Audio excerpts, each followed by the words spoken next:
Well, I want to welcome you this evening to EU's annual recognition of Constitution Day.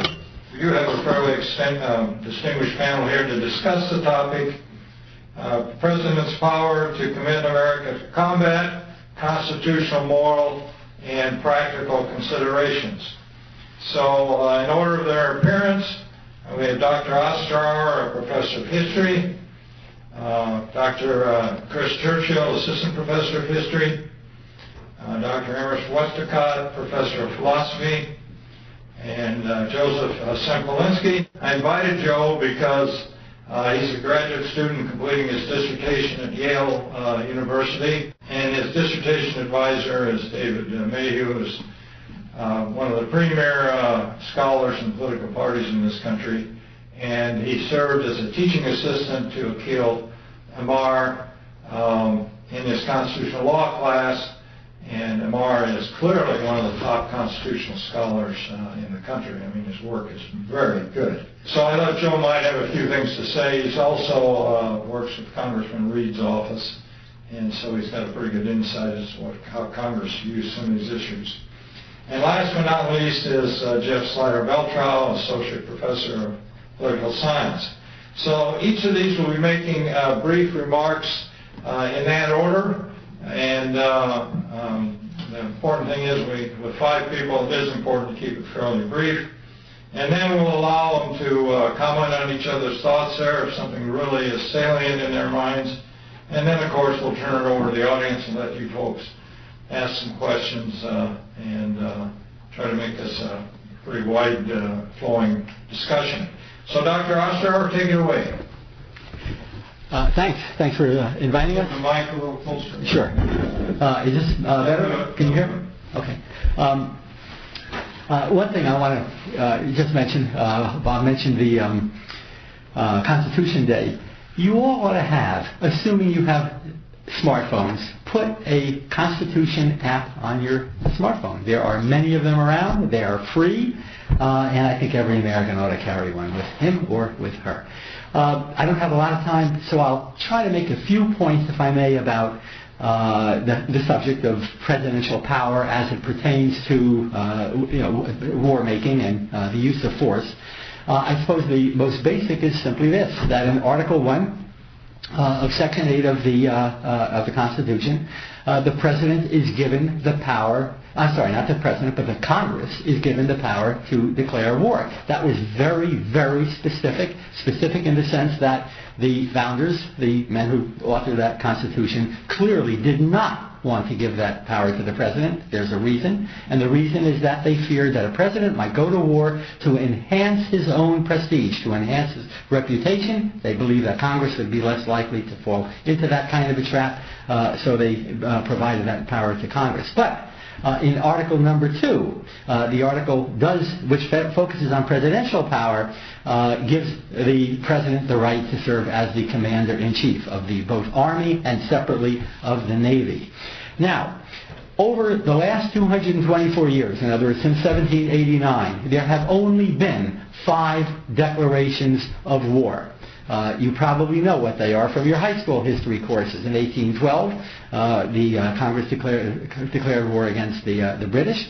In 1846, it did so against Mexico. I might say that since the President at that time, Polk, asked Congress to do so, he had that declaration of war, the wording of that declaration of war, authored before the war actually began. It might tell you something about his own aggressive designs for land.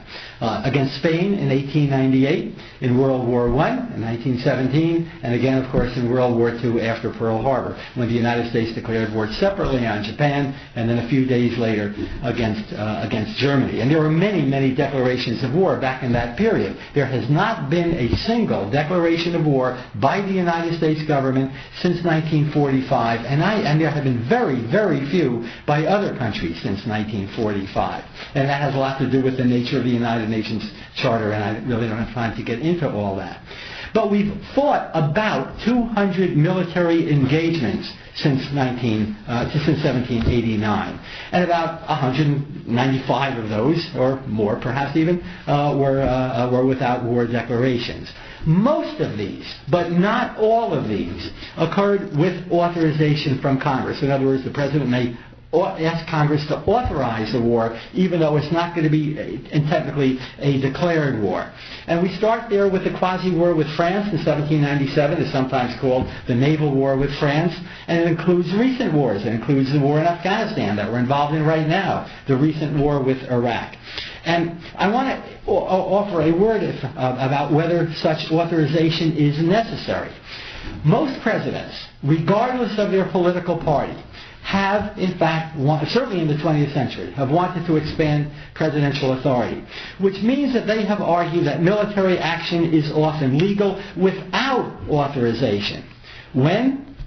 Most commonly, number one, I'm talking about those engagements without authorization from Congress, when the war, or if you will, the engagement, is a very short duration, when the action involves a very limited use of force. So, for instance, in 1985, President Reagan, I guess it was really 1986, did not ask Congress for authorization when American fighter jets attacked Colonel Gaddafi's Libya. Twice, actually, attacked Libya. The first in retaliation, having to do with some Libyan threats to American planes, having to do with an issue having to do with the freedom of the seas. And then secondly, when the Libyans sponsored a terror attack on an American discotheque, a discotheque in Berlin, killing a number of American soldiers.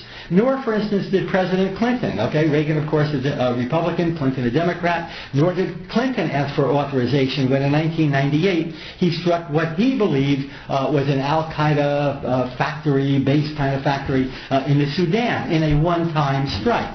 But longer campaigns, such as that in Afghanistan or such as that in Iraq, have almost always included congressional authorization, including, I might add, the Gulf of Tonkin Resolution in 1964, which formalized U.S. engagement in the Vietnam War. Now, I'm going to come back to that in a moment. But what about the War Powers Resolution, which is often called the War Powers Act? Not quite correctly, it's really War Powers Resolution. It was approved as a joint resolution by Congress in 1973, the year that we left Vietnam. And it was a response to what many in Congress, of both parties, believed to be the misuse of American power, of military power, by a series of presidents. For while President Johnson had gotten Congress to authorize the Tonkin Gulf Resolution way back in 1964, President Kennedy, even before 1964, without any authorization from Congress, had used American force in Vietnam for a number of years. And Nixon continued to employ force in Vietnam even after 1970, when Congress, by an overwhelming majority, repealed the Tonkin Gulf Resolution.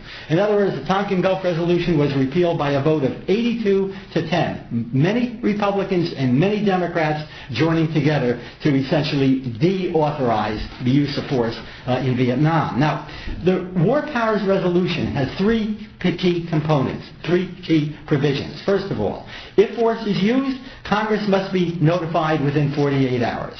Number two, and force cannot be used for longer than 60 days without congressional authorization. Okay, and then it actually has a little bit of a little sponge factor there, an additional 30 days under certain conditions, particularly if you want to withdraw those forces. And thirdly, that the resolution also authorizes Congress by concurrent resolution to end hostilities in the event that there is no declaration of war or a congressional authorization if American forces are fighting outside of the boundaries of the United States itself or our possessions. And here's the rub. For every president since 1973, even Jimmy Carter, has questioned the constitutionality of this resolution. And I should add, even Carter used it during the hostage crisis of 1980 and then ignored it during that same hostage crisis of 1980. In other words, he used it when it suited him, and he did not use it when it did not suit him. And what Carter did in 1980 is, in a sense, I think, precedent for what a lot of other presidents have done. They've used it occasionally, and they have not used it occasionally, and it's very, very difficult to find a clear-cut pattern in all of this. In any case, when presidents have used it, they have tended to say they are using it, they are using force consistent with, the War Powers Resolution, not pursuant to the resolution. And I don't want to get very technical here, but that little distinction has something to do with the degree to which presidents have generally argued again and again that the War Powers Resolution is unconstitutional, or at least some important provisions of the War Powers Resolution is unconstitutional. So I want to make three final points about the War Powers Resolution. Number one, there is a lot of debate over its legitimacy, over its legality, over whether it is constitutional. Top-notch legal scholars and constitutional scholars stand on both sides of this issue. It kind of makes it difficult for those of us who are non-experts in constitutional theory or constitutional law to know whether or not it's constitutional. Secondly, does the War Powers Resolution unconstitutionally limit the President's constitutional authority to serve as Commander-in-Chief? I want to remind you that the measure in 1973 was justified by the so-called elastic clause of the Constitution, the so-called necessary and proper clause, which is a rather spongy justification in contrast to the more specific provisions of Article Number 1 and Article Number 2. And finally, I'll end with point number 3, which is a statement made by a constitutional scholar of some reputation. His name is Barack Obama, and it was made a year before he was elected president. And what Obama said in 2007 is the following: the President does not have the power under the Constitution to unilaterally authorize a military attack in a situation that does not involve stopping an actual attack or an imminent threat to the nation. Now, by 2011, with a number of constitutional experts in the Department of Justice agreeing with him, he reversed course and claimed that, in Libya, the War Powers Resolution did not apply. And he continues to say exactly that in 2013 regarding Syria. So much for consistency. Thank you very much. Very good. War Powers Act that lays out, I think, some important points for discussion. Chris Churchill? Yeah, thanks. I'll continue on with the issue of the War Powers Resolution. Okay. Is that okay, Chris? I'll continue on with the War Powers Resolution, and instead of focusing on the legality, talk a little bit about its effectiveness or lack of effectiveness since it's been used. So has the War Powers Act, or Resolution of 1973, acted as a restraint on the President's use of military force? The record is at best mixed. Here I'll be drawing primarily, though not exclusively, on a Congressional Research Service report from 2001. The War Powers Resolution of 1973, as Gary Ostrower helped explain, has a few key provisions, and I'm just going to quickly go over two of them again. First, that Congress must be consulted by the President when the U.S. Armed Forces enter into hostilities. Second, according to Section 4A1 of the resolution, whenever the President introduces U.S. Armed Forces into overseas hostilities, a clock starts. After a 60-day period, they must be removed unless Congress authorizes their mission or there's a declaration of war. Now, the War Powers Resolution was already invoked just as the war in Vietnam was ending. The first and only time that Section 4A1, setting time limits, was cited by a president in consultation with Congress was under President Ford. The event was the retaking of the U.S. merchant vessel, the SS Mayaguez, which had been seized by a Cambodian naval patrol boat. Already there was disagreement about what consultation meant. For President Ford, this meant written notification, which he provided Congress. However, for members of Congress, the impression was that consultation should mean that the President meet and discuss the action with Congress and seek their actual input. Controversies centered on the need to invoke the resolution at all, or the need for the President to comply with the time limits established in Section 4A1, continued through the 1980s. This included the dispatching of U.S. military advisors to El Salvador and Honduras, over 1,000 Marines to Lebanon in 1982, as well as other actions in Grenada, Libya, and Panama. In the 1990s, the Persian Gulf War and the conflict in the former Republic of Yugoslavia increasingly blurred the certainty that Congress need be consulted at all.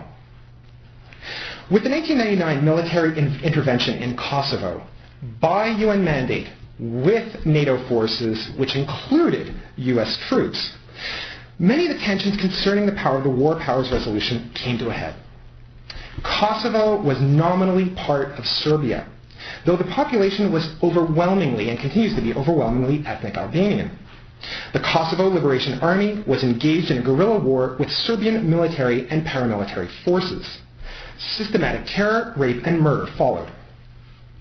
In March 1999, President Clinton notified Congress, quote, consistent with the War Powers Resolution, quote, that U.S. military forces had begun airstrikes in cooperation with the NATO-led military operation in Kosovo. By May, when the 60th day had passed, Clinton argued that the War Powers Resolution was constitutionally defective. Congressional plaintiffs actually brought forth a suit alleging that President Clinton was conducting military activities in Yugoslavia without prior authorization from Congress to extend the mission. The suit was dismissed by the U.S. District Court and brought all the way up to the Supreme Court, which refused to hear the appeal. The more recent conflict in Libya, and now potentially with Syria, has not lessened the controversy about this resolution. So what does consultation with Congress really mean? Does it involve actual discussion, or just a notice of a president's decision? Is a 60-day deadline vital? What if the mission is operating under the mandate of the UN or NATO? Does this change things? Has the resolution actually acted as a check on the president's calling for overseas military conflict? We know that the resolution continues to exist. Its success is less easily proven. Thank you. Thank you. Emerson, can you answer those questions? No, I can't. I'm not going to try. My brief, the reason I'm on the panel is I'm a moral philosopher, so I'm going to talk about the moral aspect of this. And the occasion for this panel, of course, is the events in Syria and the question of what the US should do in response to the use of chemical weapons in Syria. I'm going to leave aside legal, constitutional and domestic political issues and focus on the moral. There's a whole branch of moral philosophy known as just war theory, devoted to ethical questions related to warfare. And according to this theory, the first and most basic question we have to ask is the cause just? Well, what can we say about that? Let's assume, for the sake of argument, that Assad was responsible for the use of chemical weapons in August. This hasn't been proved beyond doubt, but it seems likely. The stated purpose of a US strike in response is to deter Assad and any other ruler, commander or government from using chemical weapons in the future. Given how horrible chemical weapons are, that sounds like a worthy cause, but can this justification be taken at face value? Here we have a disconnect between the way the matter is presented, received and discussed within the US by our mainstream politicians, press and pundits, and the way it is viewed in many other parts of the world. Let's suppose the US bombs Syria. Imagine the next day you ask people on the street in a host of other countries around the world, Russia, China, Brazil, Pakistan, Egypt, South Africa, Venezuela, India, Nigeria, but why did the US just bomb Syria?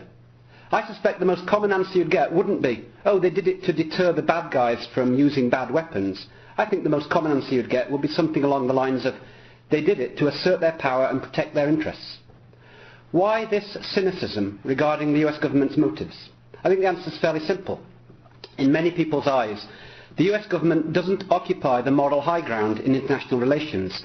Its foreign policy very often appears self-interested and cynical, so it's reasonable to suspect its motives and be cynical about its public statements.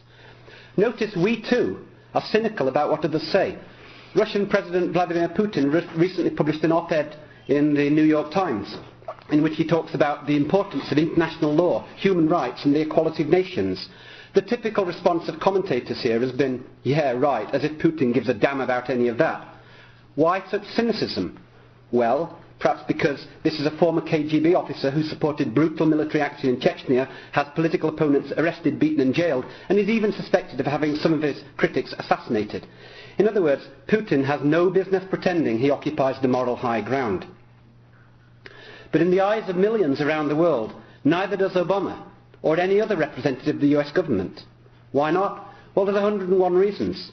Most obviously, there is a long succession of invasions, occupations or bombing campaigns in places like Vietnam, Cambodia, Laos, Panama, Grenada, Afghanistan and Iraq. In recent years, US missiles, bombs and drones have killed civilians in Sudan, Pakistan, Afghanistan, Syria and Yemen. The US government has worked actively to overthrow democratically elected governments or has supported anti-democratic forces in places like Chile, Nicaragua, El Salvador, Venezuela and Honduras. In many cases, the actions of the military and intelligence services were either secret or justified by lies. They also, incidentally, turned a blind eye to Saddam Hussein's use of chemical weapons in the Iran-Iraq war. The US government has provided diplomatic, economic and military support to ruthless, oppressive dictatorships which it knows full well are guilty of imprisoning, torturing and killing civilians. Yet it maintains an unjustifiable embargo on Cuba. American troops abused and tortured prisoners in the prisons at Abu Ghraib and Guantanamo Bay. Guantanamo Bay, which is widely condemned around the world, remains operational, holding detainees who've never been tried or even charged with any crime, some of whom even the US government says should be released. The US refuses to be party to the International Criminal Court, even though it calls for Assad to be tried there as a war criminal. It shields the Israeli government's egregious policies towards the Palestinians from being censored by the UN Security Council. And thanks to Edward Snowden's whistleblowing, we've just learned that the National Security Agency has been illegally intercepting emails and phone calls to and from the presidents of Brazil and Mexico and spying on the populations of many other countries. The list goes on. You could say some of this is ancient history. I mean, the brutal coup that overthrew Allende in Chile happened almost exactly 40 years ago, but that misses the point. Many people around the world see these actions not as rare moral lapses, occasional instances where the US fails to live up to its own ideals. No, they see them as constituting a systematic pattern of the US government asserting its power, promoting American business interests and thwarting attempts by other countries to achieve economic, political and ideological independence. How does this relate to Syria? Simple. The US cannot seriously claim to occupy any sort of moral high ground. So when Obama asks other countries to support yet another military action, or he threatens military strikes, or carries them out, regardless of what's actually going on in his mind, people are naturally cynical. They suspect it's just more of the same old, American capitalism throwing its weight around. That is one reason why support from allies is hard to come by. It's also why any US military action is likely to be viewed sceptically, to arouse hostility, and to further inflame anti-American feelings. And all of that has to be weighed in the balance when trying to calculate the likely effects of military action. And in my view, it puts quite a lot of weight on the negative scale. So what should be done?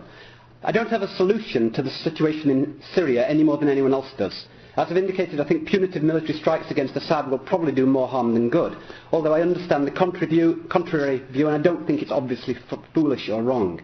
I am in favour of anything that will alleviate the suffering of the Syrian refugees and help bring about a ceasefire in the civil war.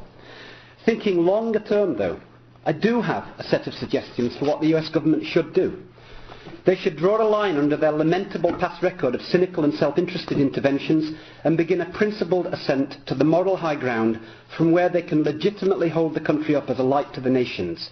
As a start, they should close Guantanamo, join the International Criminal Court, stop drone attacks that risk civilian lives, stop supporting coups against elected governments, stop giving or selling arms to oppressive dictatorships, or to anyone for that matter, lift the embargo on Cuba, stop the illegal wiretappings of foreign governments, take the lead on environmental issues, and greatly increase the amount of aid given to the world's neediest people, especially in the areas of healthcare and education. In actual fact, the US already does a lot of good around the world through the US Agency for International Development, through the UN, through organisations like the Peace Corps, and many other non-profit organisations. Unfortunately, this good stuff often gets overshadowed by the bad. But the best way to prevent that happening in the future is for the US to live up to its own ideals. Of course, people are going to say this is rampant idealism, and they are right. Do I think this is going to happen anytime soon? No, I don't. But sketching the ideal serves a valuable purpose. It reminds us that there is an alternative to what we've been doing, and there is an alternative to yet another act of war.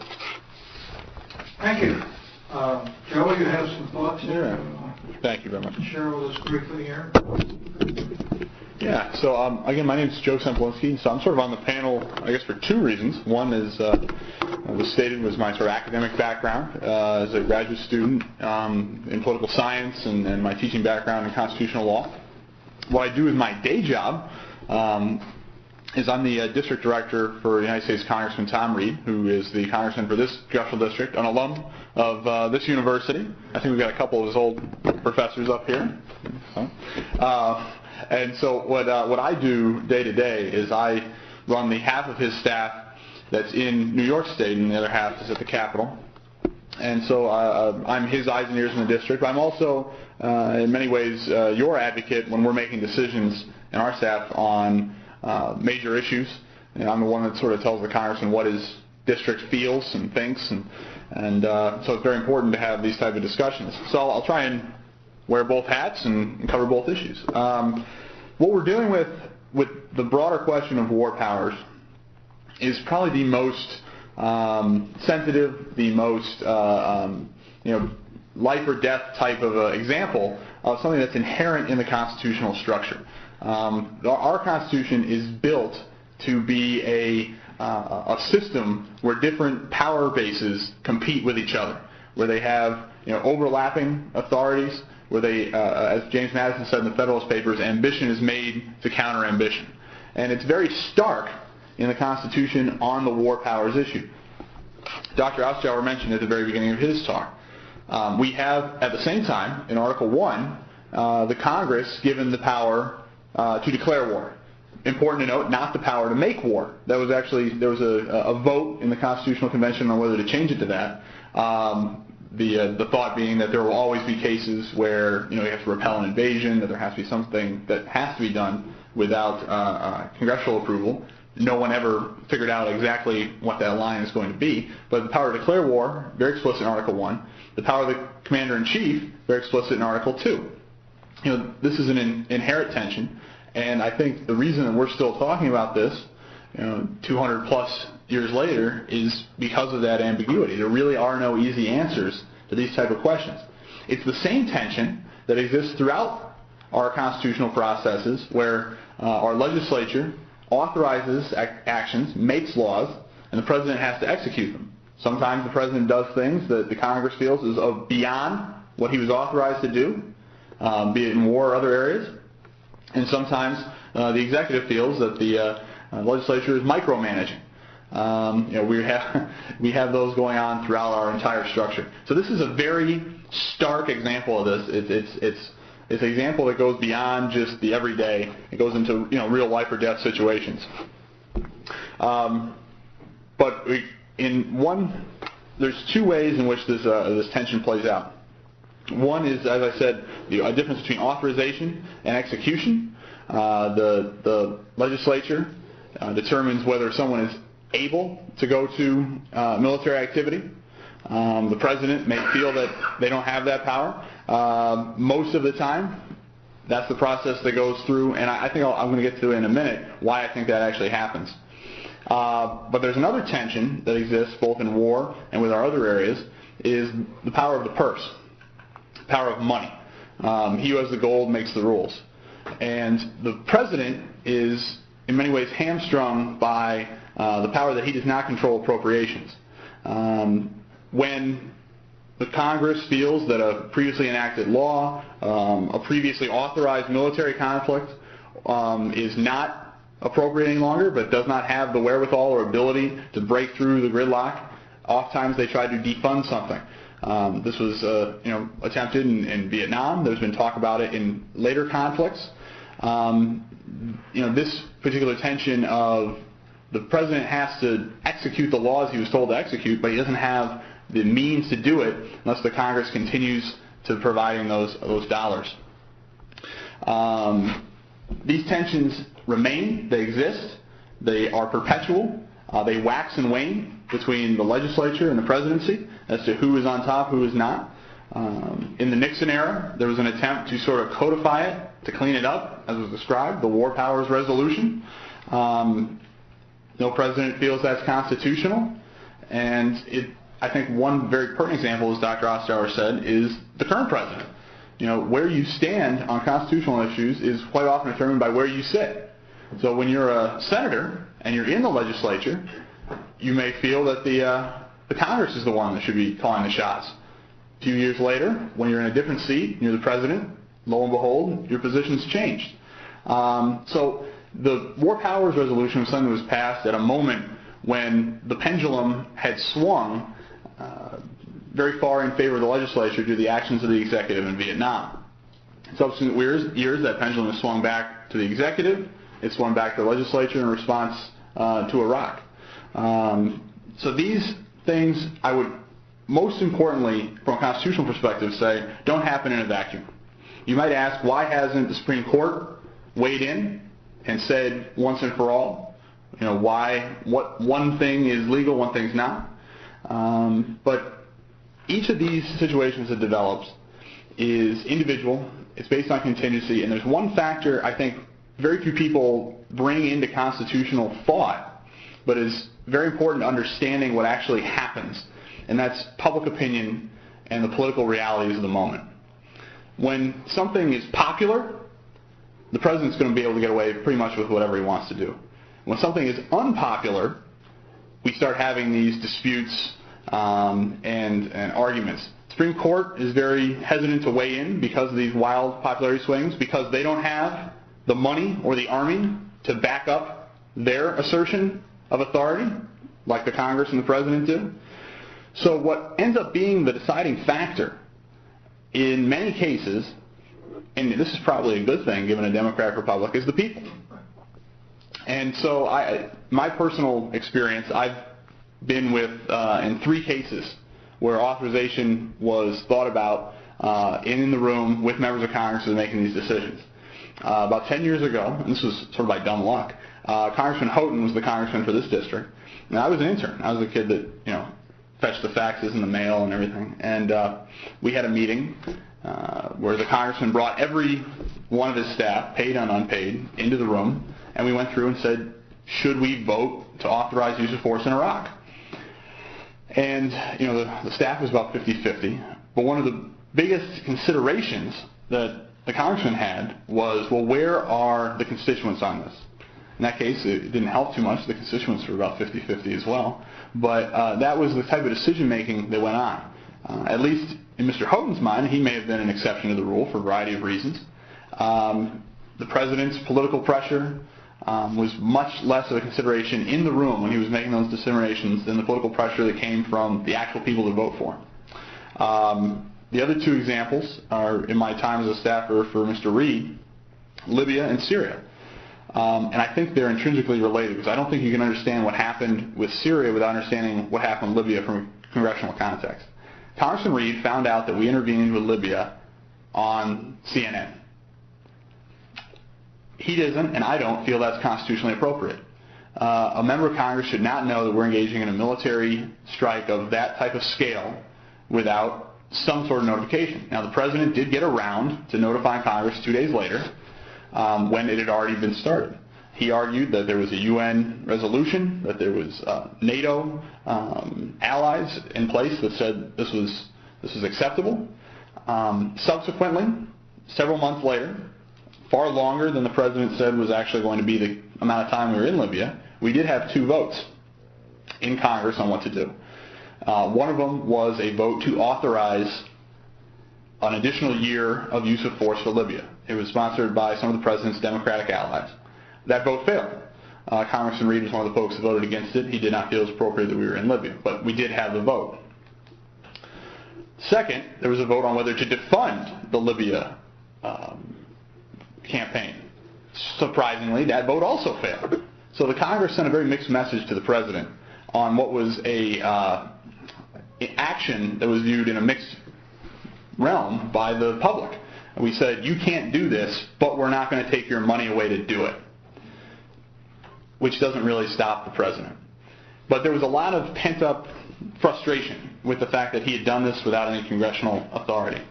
So Syria happened, and the president had drawn his red line, and Assad apparently had crossed it. And the way we handled it in our office was, this was over Labor Day weekend, and we had a conference call with all our senior staff very early on the Sunday of Labor Day weekend. And we decided we have to figure out what we're going to do. We just found out the night before that we're probably going to vote. And we all went around the horn, and we said our thoughts, and about 2/3 of our staff were one way, 1/3 were the other. And the congressman said, well, what we have to do is we have to go talk to the people. And we very hastily put together 6 town hall meetings. The nearest one was in Hornell. And we went out and talked to folks. And by the time those 2 days had finished, the President, the Speaker of the House, the Majority Leader, Republicans and Democrats and leadership had come out in favor of going to Syria. However, about 95% of the folks that contacted our office were against it. That was sort of where the majority of our staff was. That's where Tom's head was. But it was a situation where the first thought on the member of Congress's mind was, what's public opinion? And this was the reaction I would guess most members of Congress, Republican and Democrat, were getting from their constituency. And so it became very politically problematic for the President to go into Syria. He had, in his view, and in the view of Secretary Kerry, the power to do it. He still has the power to do it. He can do it anytime he wants. But there was, when he was considering doing it, there was a public outcry that was embodied in a letter from well over 100 members of Congress to the President, including my boss signing it, saying, you can't do this. You have to come to Congress. This is our interpretation of the Constitution. I think if this had been a wildly popular engagement, you wouldn't have seen that letter, and you wouldn't have seen the President coming to Congress. But due to the political pressure that had been put on to him, he came to Congress, and we were prepared to vote it down. Now, subsequent to that, a diplomatic solution presented itself, and we may not actually have to go, but the President maintains his authority to do that. So the takeaway I would have from my experience, both constitutional and practical, is the wording of the Constitution has, and in my view, intentionally presented an ambiguity on whether in any given particular situation the President or the Congress is the first mover, the first actor. There are extreme examples when we're mobilizing for a full war that clearly it's something where the Congress should be declaring war. And at the other extreme, perhaps a response to an invasion or something like that, where the President has clear authority. But in probably 99% of cases, it's ambiguous. And while we can sit here and debate, what perhaps is the intention of the founders, and what perhaps is that line between the two, at the end of the day, where the rubber really hits the road, and I think this is a very good thing, and part of the wisdom of the way the Constitution's constructed, the one that's going to make the decision isn't really a member of Congress or the President or anybody in a position of power. It's going to be the people they answer to. It's going to be the public. And you will see that members of Congress, the presidency, go to the public, try to persuade the public to their personal point of view. But I would not want anybody to walk out this room thinking that they don't have the power to sway whether we go to war or not, because they do. Thank you. Josh, you got some closing thoughts here? There's kind of a gap between the three presenters furthest to my right, talking about the war powers in the Constitution, and Emrys and I, who focus more on questions of the decision to intervene in Syria to respond to the use of chemical weapons. Emrys said about 3/4 of what I've been planning to say, much more eloquently than I had been planning to say it. And so he didn't even leave me Chile, the invention in Chile. And I'm a Latin Americanist. It's really no fair for him to take my best example. But no, I'm very concerned. As someone who has lived a fair amount of my life abroad, I consider myself an American citizen, but also a global citizen. And I'm concerned about how the United States is viewed in its interventions abroad.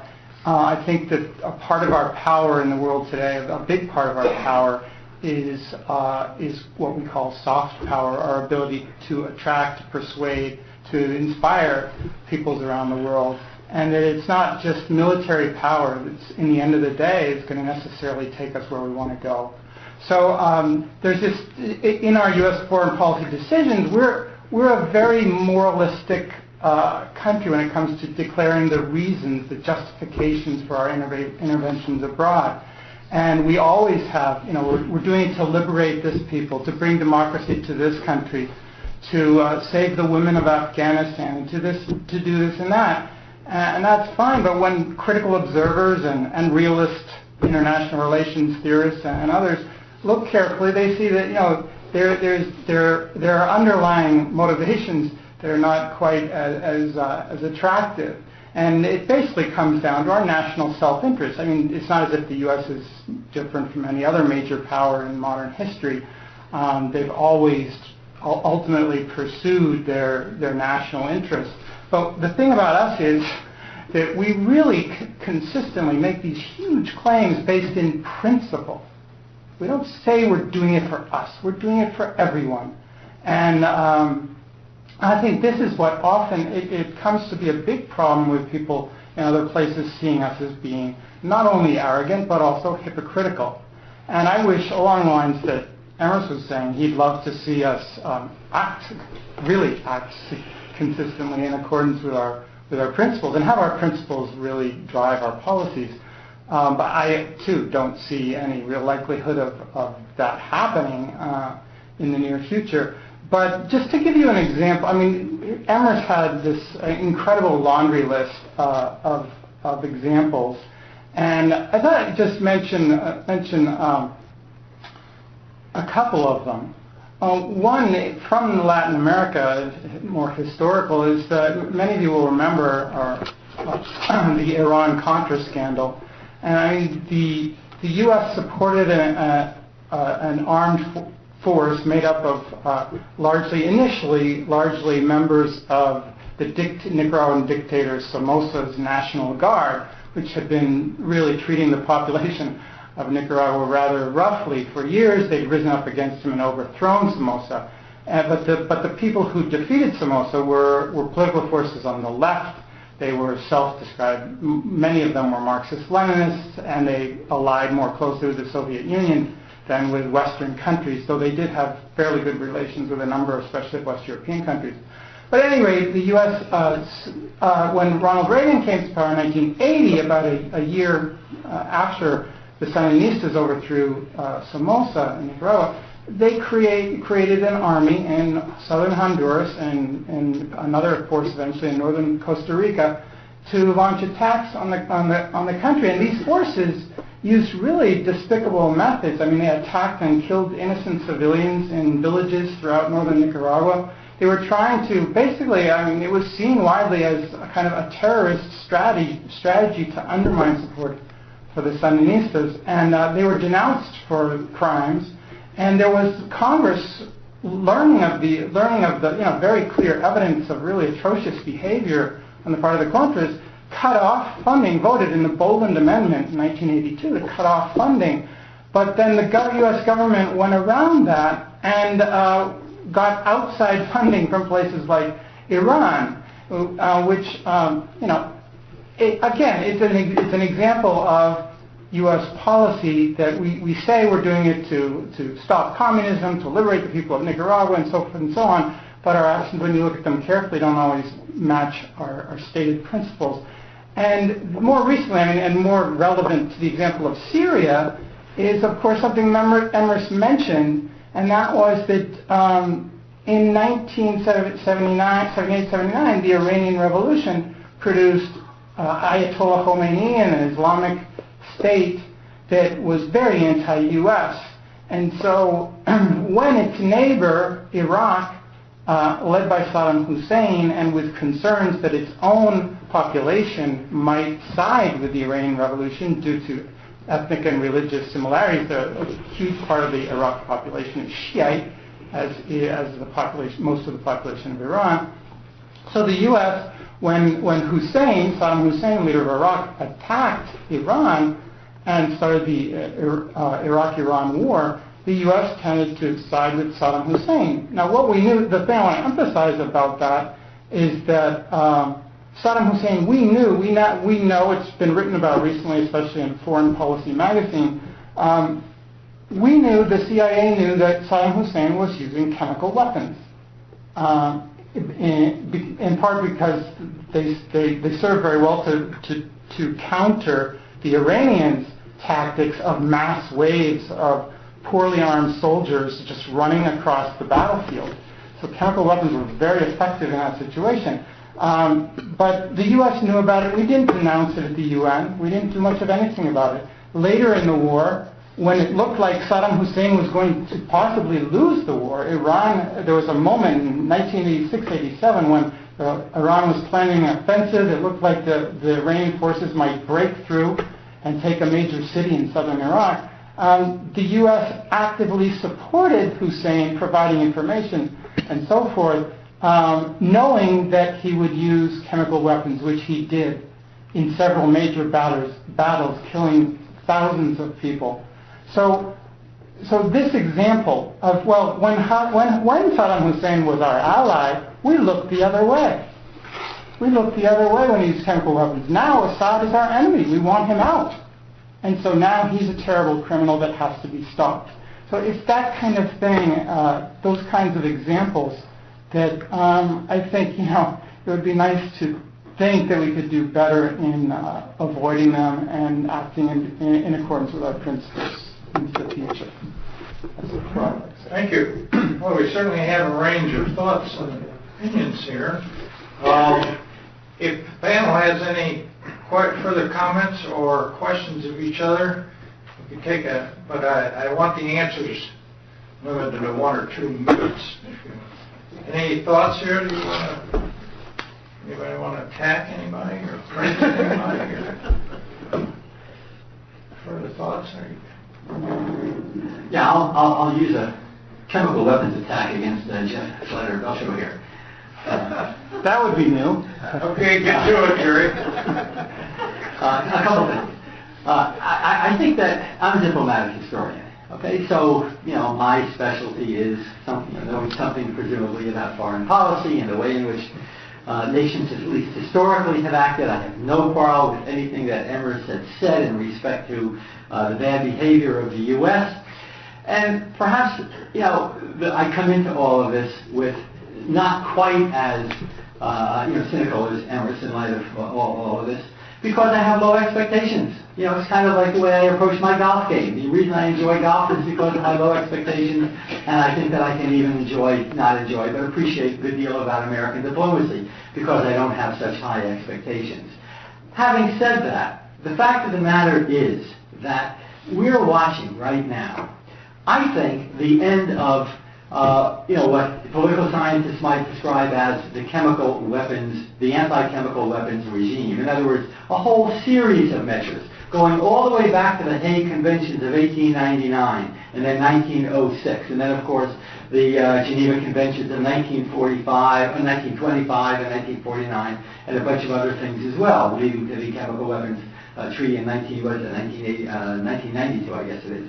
I think we're seeing that collapse. In other words, if Syria gets away with using it, others may use it. Now, maybe I'm wrong about that. And of course, the diplomatic efforts on the part of the on the part of the Russians and maybe the Americans to eliminate Syrian chemical weapons may turn out to be just fine. And perhaps I'm worried about something that I shouldn't be. But I do think that we tend to be, because of Iraq, because of our disillusionment, because we're tired of war, not only in Iraq but in Afghanistan. I think we tend to be, somewhat more perhaps, isolationist on this kind of an issue than we should be. I'm very fearful that, we're going to see the return of chemical weapons in a very, very ugly way in future wars. The one other point that I would make, and this in a way perhaps more in response to something that Mr. Semplinsky said, which is that the public really does have a lot of influence. I agree that the public does, but I question as to how much influence the public should have. And I want to offer you at least one historical footnote here, and that is that just before World War II, 1940-1941, a congressman from North Dakota by the name of Ludlow had offered an amendment fearing that the United States would indeed, with FDR, involve itself in World War II. This man was an isolationist. And so he proposed an amendment to the Constitution that came very, very close to being adopted by the House of Representatives. In the final analysis, it was not, at least in part also, because of a good deal of politicking by FDR. It was called the Ludlow Amendment, and it would have subjected to a popular vote an American decision to go to war. Okay, it failed, so we don't talk about the Ludlow Amendment. But that, in a way, is the kind of the end point, perhaps the logical extension of this argument that the public should have its say before we commit truce through a war. I guess you don't have a question, then. I guess that's right. I have a question. Hold it. Emerson has a question. Well, I have a point and a question. My point is that I can vouch for the fact that Gary's low expectations regarding his golf game are thoroughly justified. My question is to Joe. Joe, I found your account of the deliberations very, very interesting. And I wondered if, in your experience, there'd ever been any deliberations that referred to international law.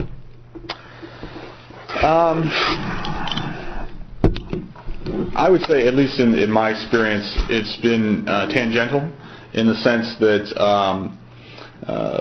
in the two cases where we had some serious deliberations, Iraq and Syria, there was some concern about violation of maybe international norms, in the sense that in Iraq that we were enforcing UN resolutions that had come out of the Iraq invasion of Kuwait, and that Hussein had been a flagrant, violator of these, going back to his incidents with Iran, and this was beyond the pale or beyond the norms. In Syria, there was a discussion of, the red line. Was the president now says, well, it's not my red line, it's the world's red line. He's sort of jumping back and forth on that. But the consideration was, as was sort of stated by Dr. Ashtower, if we don't do anything, what does that mean for the further use of chemical weapons as an international norm? Is this an accepted practice? And because it was sort of interesting that the Assad regime in this conflict has killed 100,000 people through conventional means, but now 1,000 people through this other means. It's suddenly very different. Is that norm something that, in and of itself, is something that needs to be upheld? But I would say that the primary consideration is, and I think this is constitutionally important, was the views of the constituency. And I think you may have a different consideration if you were talking to somebody that was at a Senate staffer deliberation. They obviously have longer terms of office. They handle more foreign affairs for those very reasons, that they're a little isolated from the day-to-day feelings of the constituencies. But as far as the deliberations that I was in the room for with Mr. Houghton and Mr. Reed, the primary consideration was the views of our constituents, and is this decision beyond the views of the moment in the long-term interest of those same constituents. And obviously sometimes that short-term feeling and long-term interest can be in tension, but it was much more of a what's in the best interest of the United States, and then we did have a talk of international norms. Okay. I'll turn this over to the audience. You fellows ready to... Do we have any questions here or any thoughts there? Yeah, Autumn? So I found this discussion extremely interesting.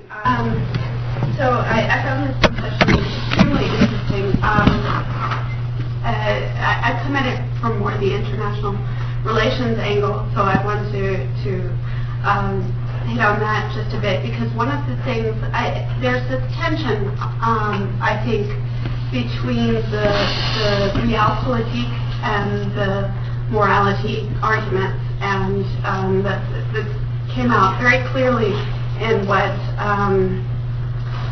you two talked about, and in some ways what the others talked about as well.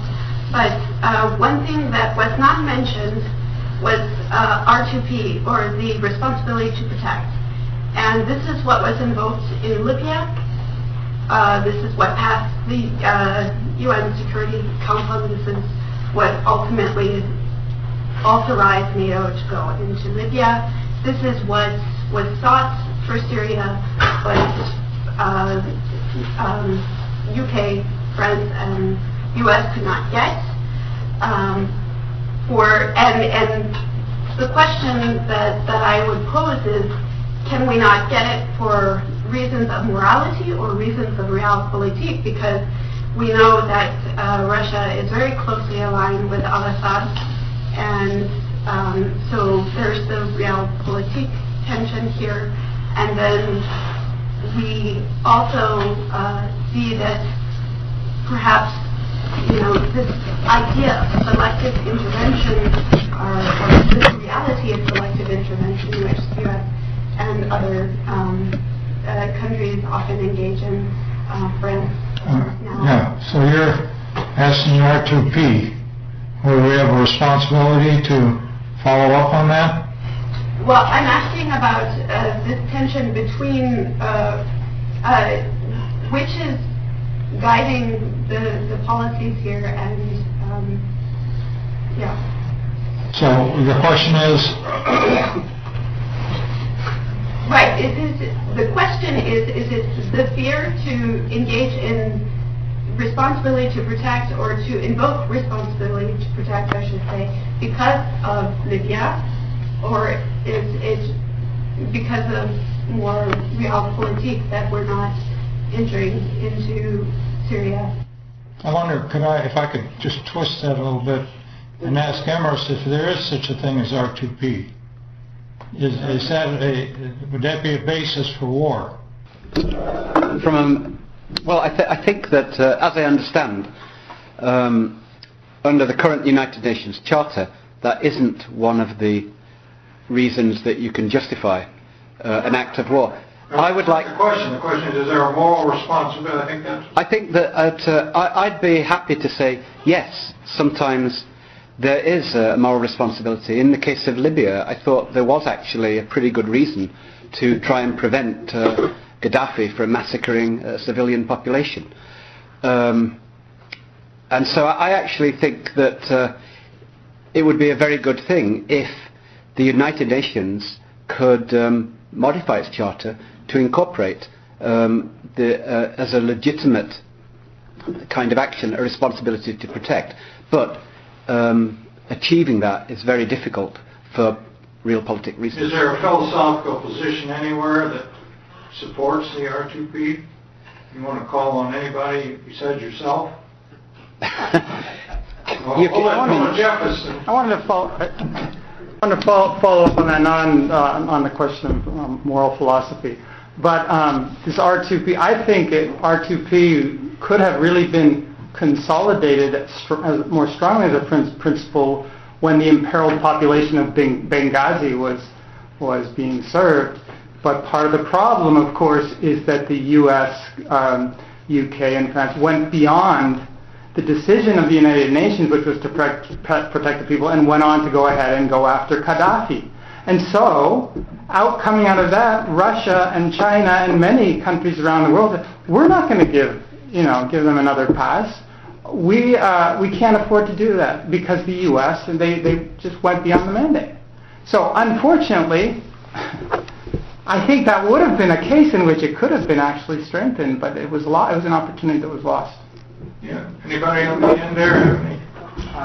Yeah, and I would just very quickly follow up by problematizing the distinction between R2P as a sort of a moral guideline and then maybe realpolitik decisions. I think that those decisions can use R2P as justification, right? And I think that, in fact, that's, if anything, the likelier outcome of using that kind of language.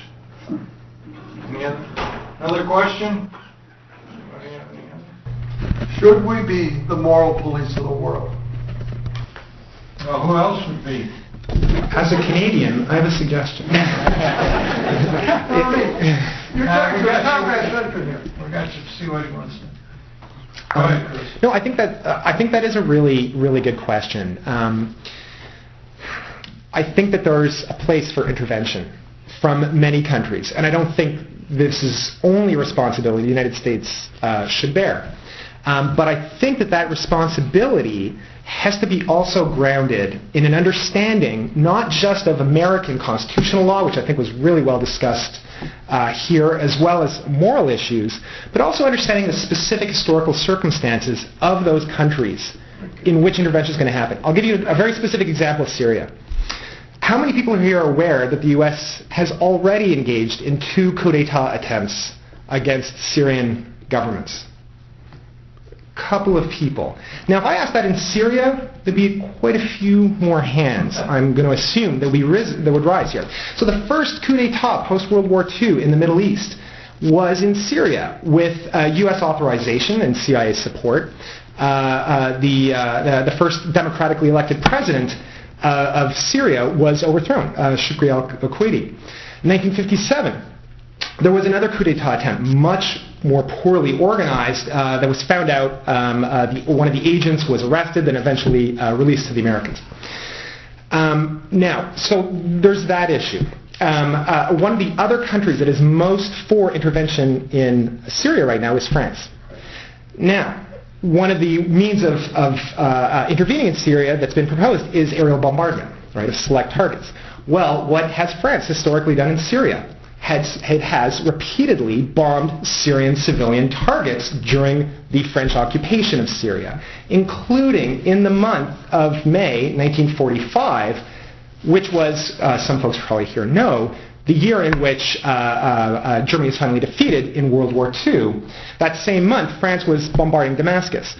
So I think that doesn't invalidate the United States and France intervening in Syria, but it certainly means that there has to be more awareness of what it looks like from a Syrian perspective when that intervention is most forcefully argued by the U.S. and France, how the particular histories of Syria are ones that's going to be refocused in a way that is going to produce a lot more skepticism, right? And so I think knowing those histories of previous interventions by France and the U.S., I think that would go a long way towards, I think, a better discussion of whether the U.S. should intervene in certain cases, and if they do, how it should go about intervening, right? Being sensitive to those histories that I think most Americans, for very obvious reasons, 1940s and 1950s, might be unaware of, but certainly in the case of Syrians are much more aware of this past. Any other thoughts on that? I'll offer a thought. Well, sure. I don't think the US should be the moral police of the world. I think the United Nations should be. And I think the US foreign policy should be to do everything to improve the standing and the status of the United Nations to fulfill that task. It's very difficult, partly because of the structure of the United Nations, with the 5 members, the 5 permanent members of the Security Council having a veto. But of course, those 5 members, they want to hold on to that veto. I actually think the US should propose a change in the structure of the United Nations where the permanent members give up their veto. And again, this is rampant idealism, I know. I'm glad you're speaking that way about it, because I hear this arrogance by a lot of people that I know high in the military that we're the only one who knows what the hell's going on in the world, and I resent it. Okay, so I have a question for Emrys with a slight hypothetical. The year is 1994. Rwandans are killing Rwandans, okay? Hutus are killing Tutsis in large numbers. And the only way that's going to be prevented is if there is military intervention from the outside. And it's brought to the United Nations. As a matter of fact, the UN had withdrawn its troops, led by, I might add, a Canadian. And take it easy there. And we can assume that one of those 5 countries is going to veto UN intervention in Rwanda. Should the United States intervene, as Madeleine Albright in retrospect had said it should have done, and as Clinton, as a matter of fact, had said in retrospect that it should have done? My answer is, in retrospect, I could say sure, because the loss of life was horrendous. But what the United States should have done is, in the years preceding that, done everything it could to change the atmosphere of international politics in the direction of people taking more principled, less self-interested positions, both at the United Nations and everywhere else. Yeah, I'd follow up. In 1994 is a good year, but we could go a little bit earlier, like with Emrys, but I'll be maybe more specific here. There's certainly evidence that France was to some degree complicit in the heightening of the tensions, indeed, arguably the genocide itself that took place in Rwanda. So the question, does the United States intervene when and where should it be intervening, and against whom? I think that's a more important question here. Like, the obvious answer is, well, troops need to be in Rwanda. But merely preventing France from its sort of great game politics in Central Africa would have also completely changed the dynamic, and certainly the vitriol in Rwanda at the time. I think that it's a little problematic to just imagine that these are problems that arise in a particular country like Rwanda, that there isn't already intervention already at play, right? In this case, France. And so when we talk about U.S. intervention, it doesn't necessarily have to involve military intervention somewhere, but merely maybe disrupting intervention by other forces like France in that case. Any other thoughts there? Any questions? I was intrigued with the poll from the public that you were talking about, in regards to whether or not to take engagement. Yes, very frank. My question is what kind of pull does the public have when you're already engaged? Right. Okay. The constitutional point, broadly, I'll make, and then I'll try and get into some of the specifics. We have, as I said, these tensions between the branches of the government, many of which the Supreme Court refuses to adjudicate for reasons of self-preservation, and in some cases reasons that they feel it's constitutionally inappropriate. What ends up happening is... Oh, I'm sorry. Yeah, I'm sorry. Thank you.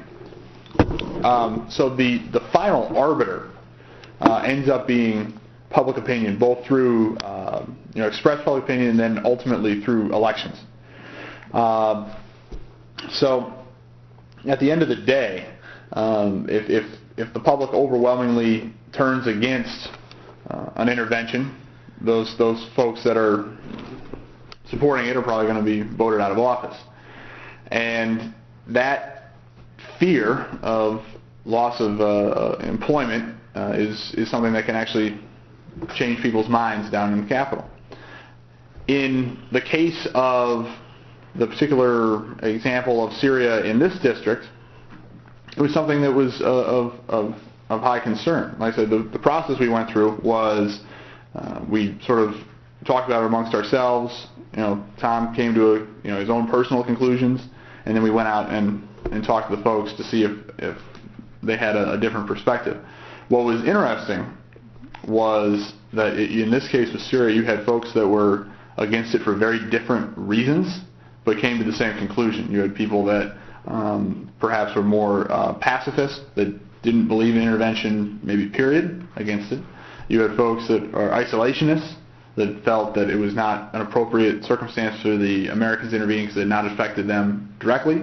And most interestingly, we had folks who were,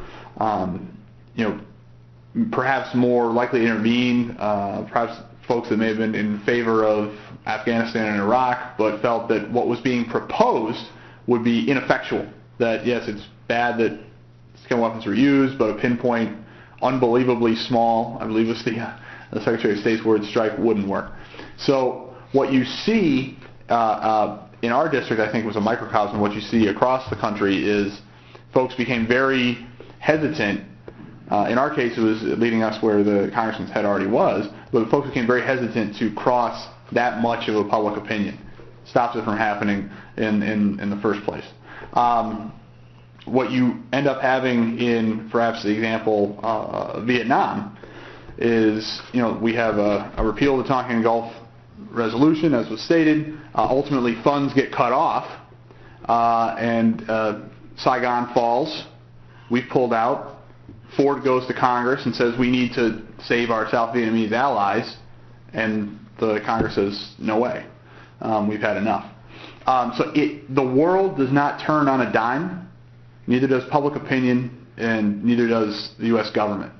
But over the medium to long term, it becomes very difficult to sustain intervention in the face of public opinion. And I think that as I said, what you see in Syria is in the context of Libya for the members of Congress, but I think it's for the public in the context of Iraq and Afghanistan, where they've become very war-weary. They are asking, did we accomplish the goals that we went in to achieve, and are now asking sort of some harder questions of their leaders, what's going to be the end game, who are we intervening on behalf of, are the rebels really our friends? And so the public opinion reaction is not in just the context of any one intervention. It's in the context of what people have experienced over the course of their entire lifetime. So I would say, in the short answer to your question, yes, but not immediately. It takes time to build that consensus public opinion and then have it translate and trickle up to decision makers. Okay, one more question here. What do you think the Hold it for me, I collective... got somebody out here. Yeah, I was wondering, so you mentioned the legal amendment was put forth by an isolationist. I was wondering if there are examples in which public opinion or congressional opinion have been in favor of intervention at a time when the president has not been. Is there historical examples? Could you repeat the question, because I didn't hear it? Are there historical examples of a time when congressional opinion and/or public opinion have been in favor of international intervention when the president has been against it? Thank you. So the dog that didn't bark. Got one or two there historians there? That's right, the dog that didn't bark. When the president did not, generally, boy, I'm going to have to think about that one for a second. I can't give you an offhand answer. I will say this, however. And I'm thinking, for instance, back during the Vietnam War. By this time, we had public opinion that we could measure public opinion. We had plenty of polling and so forth. There was a continual process from 1961 until 1968 or so, a continual process of escalation of that war. Before almost every one of those American escalations, all of those steps, public opinion was opposed to further escalation, and the presidents, pushed the envelope. That is to say, they favored it. That was true to a certain extent under Kennedy, and it was, much true under Johnson. You're kind of asking in the opposite direction, and I don't know the answer to that. Okay, I'll probably think about it tonight, and I'll say, gee, I should have said, but I'm really not sure right now. So I guess I'll just hold my tongue. I think you've stumped the experts. Nice job. Emerson is saying, does the Civil War serve? In what sense? In other words, What was the population in the North as enthused? No, the population was not enthused about fighting until, in fact, that is why Lincoln maneuvered the South to fire the first shot into the Fort Sumter expedition. And I think that Lincoln knew that he would not have a united country. Once it became clear that the South had fired on Fort Sumter, a Union fort, it was much easier for Lincoln, therefore, to call up 75,000 volunteers and then another 100,000 volunteers and so forth. Okay. You got one comment, Joe? Well, an example of that scenario, I think, would also be World War II. We were talking about, prior to Pearl Harbor, Roosevelt wants to intervene on behalf of Britain. He's lending them ships. He's helping out behind the scenes. But public opinion obviously massively swings against isolationism and subsequent to the Pearl Harbor attack. Yeah, I must say though, you have not answered the young lady's question, which was the opposite. But that's quite all right. Quite all right. Well, I want to thank you folks for attending. And I want to definitely thank the panelists. I thought everybody did a fine job. Good job, yeah. And so